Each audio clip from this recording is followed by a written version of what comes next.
So we also heard many times that in Syria we have a civil war.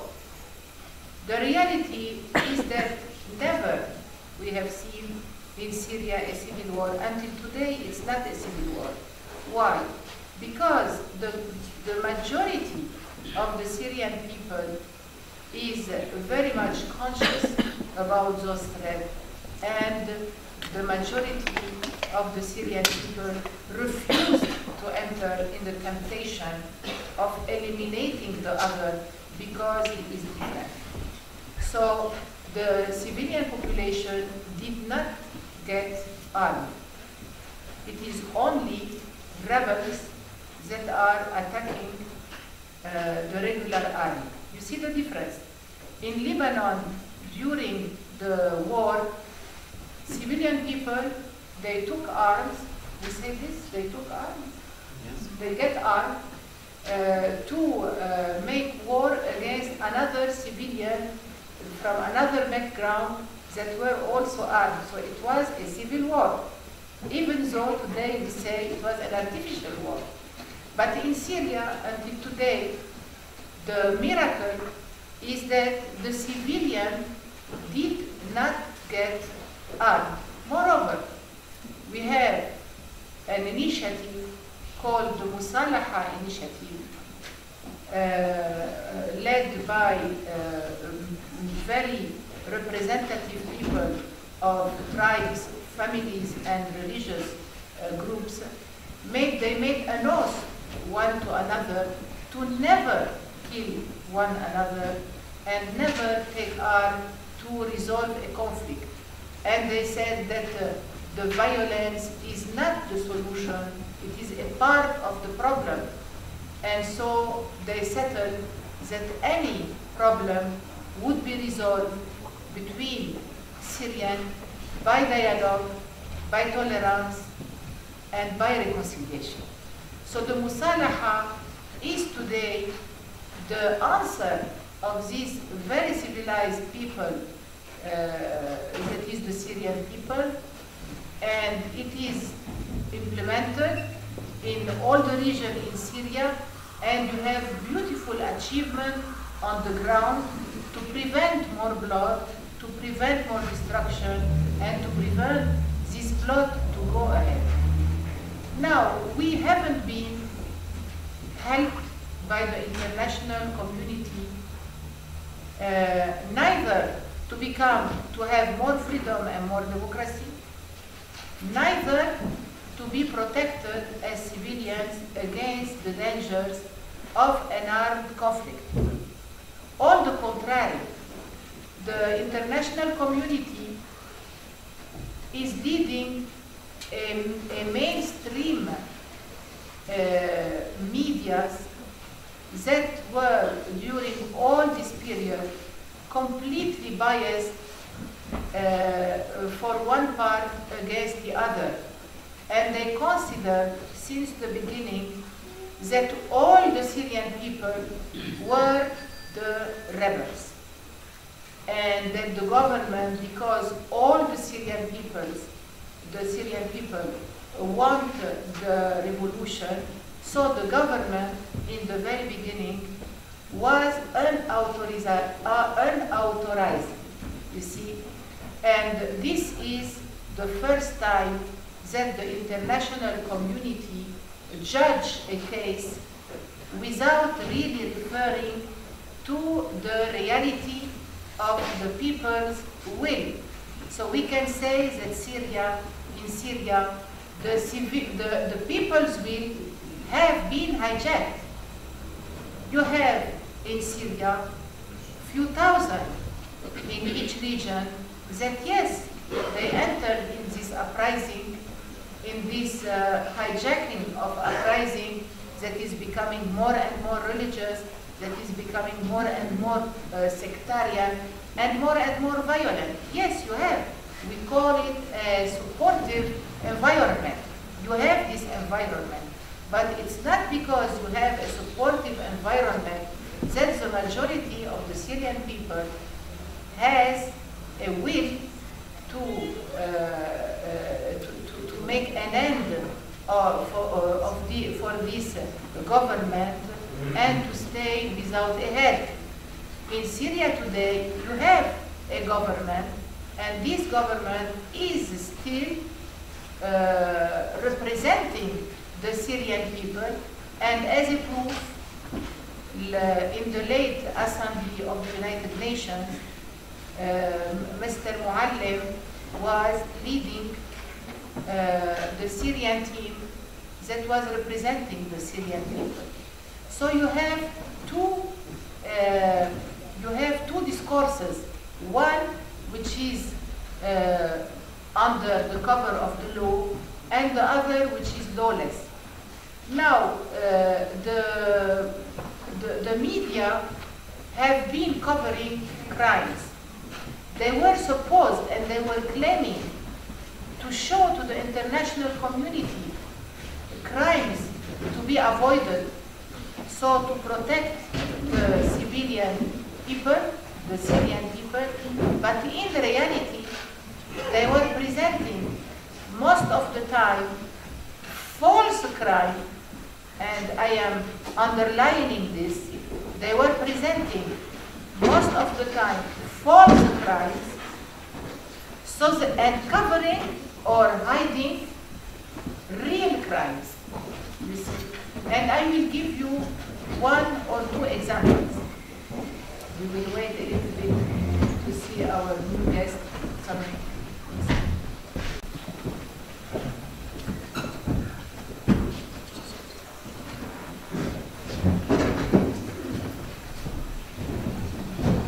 You know, we used to see on Al Jazeera in the beginning, because Al Jazeera was our reference because of the war in Iraq and the position of Al Jazeera for the Palestinian cause. So we were in confidence and seeing Al Jazeera. We were, yes, we were. So in the beginning, we used to see on Al Jazeera places that were shelled by the Syrian army, and claims of people being killed in those places. And many, many times we had the proof coming from the local people that there was no shelling and no injured people. You see, we heard this and we lived it for many, many times. Another thing, when they would show the demonstrator being aggressed or repressed by the security forces, it was like shaking the vision of people, but not seeing anything in really, you know, what mattered. And it was, you know, a fake. And it will be in the history of the wars a scandal, because the Syrian case is the first in the history where the electronic media, the virtual media, has taken a big part of the aggression, of the strategy, the war strategy.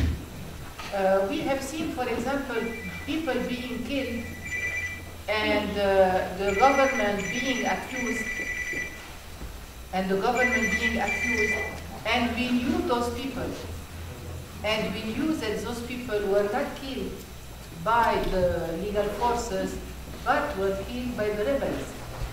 While the whole world were, you know, accusing the security forces and saying that the rebels were there to protect civilians. So in November, we decided to go and visit those places to be sure what was happening. And I went with reporters, and what we saw was to confirm what I am saying here.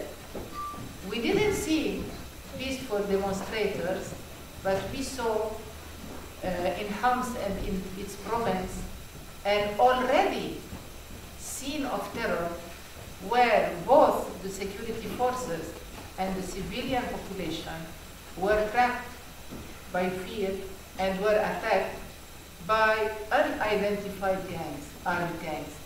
By that time, we could not identify those people who were attacking innocent and killing innocent the day long. I have seen in one day 100 corpses arriving to the National Hospital in Homs. All of them were poor civilians, and nobody knew why they were killed. You see, they were employees, they were doctors, they were engineers, they were students. Why they were killed, we didn't know. I have seen schools in terror not to be able to open because the rebels didn't want the course of life to continue. They wanted to paralyze everything. And so the civilian society was also hijacked. So we made a statement by this time to accuse the media of covering crimes. And it was the first time that an articles appeared in the international media to say a little bit of the truth of what was happening in Syria, you see. Today it's a little bit better because they do not fear anymore to identify those, by that time, unidentified armed gangs. Today, who are those gangs? Who are identifying them? You have the mainstream media, like first of all, it was the Spanish ABC, who the reporter met with Al-Harati, who is an assistant of Abdel Karim Balhaj, the governor of Tripoli in Libya. Those people are from Al-Qaeda. And 2 months ago, Mary Fitzgerald of the Irish Times made a whole article on this Harati, who is an Irish citizen from Libyan origin, depicting him as a fighter, freedom fighter, in Syria, working in Syria with 6,000 people coming from Libya. This is one faction. And the economists made a statistic saying that in Syria today you have 2,000 armed groups, most of them linked to Al-Qaeda, fighting in Syria. The problem is that those groups don't have a unified commandment, and so they are spreading anarchy, and they are destroying everything. So we ask, how is it possible that the United States of America launched a war in Iraq precisely to protect themselves and protect the world from Al-Qaeda, Osama bin Laden and Al-Qaeda? And today, Al-Qaeda is recited as a fighter for freedom in Syria. Do you think that Al-Qaeda today has been able to change, to be transformed like by miracle, to become a disciplined army just to fight for freedom and be sure that they will not attack or put in danger anybody? On the contrary, we have seen unidentified gangs. We were the first to see those unidentified gangs who were spreading terror everywhere. And today, what do we have in Syria? Do we have a population that is protected because of those armed gangs? On the contrary, we see that all the infrastructure of the country is being destroyed.